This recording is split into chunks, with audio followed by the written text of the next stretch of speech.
இன்றைக்கி நம்ம பார்க்க போகிற குட்டி கதை. ஒருத்தன் தன் நேரம் சரியில்லை அப்படின்ட்டு ஜோசியர்கிட்ட ஜோசியம் பார்க்க போயிருக்கிறான். எனக்கு ஒரு விமோச்சனமே இல்லையா, கொஞ்சம் பார்த்து சொல்லுங்கள் அப்படின்னு சொல்லி அவனோட ஜாதகத்தை நீட்டிருக்கிறான். அவரும் இவன் ஜாதகத்தை பார்த்துட்டு சொன்னாரான், தம்பி உன் ஜாதகத்தை நல்லா போட்டி பார்த்தாச்சே, உன் ஜாதகம் எப்படி இருக்குன்னா பிச்சைக்காரன் கையில் இருக்க தட்டில் இருக்க சாப்பாடு மாதிரி கிடக்குது, எதுவுமே சரியா இல்லை. கிட்டத்தட்ட அடுத்த 8 மாதத்துக்கு நீ இப்போலாம் சீரழிவ கால் வைக்கிற மாதிரிலாம் கண்ணி வட்டியாக தான் இருக்கும் அப்படின்னாராம். உன்னை இவனும் ஆர்வமாக, சாமி அப்போ 8 மாதத்துக்கு அப்புறம் சரியாயிருமா அப்படின்னாராம். இல்லை அதுவே பழகிதும் நேரத்தை காலி பண்ண அப்படின்னாராம்.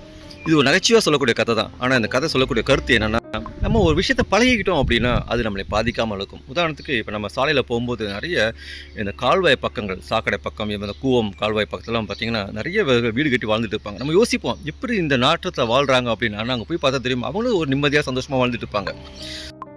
ஸோ துன்பமோ தோல்வியோ இங்கு அதை பழகி கொண்டால் அது நம்மளை பாதிக்காமல் இருக்கும். நல்லதை நினைப்போம், நல்லதை பேசுவோம், நல்லதே நடக்கும். மீண்டும் குட்டிக்கதை சந்திப்போம். நன்றி, வணக்கம்.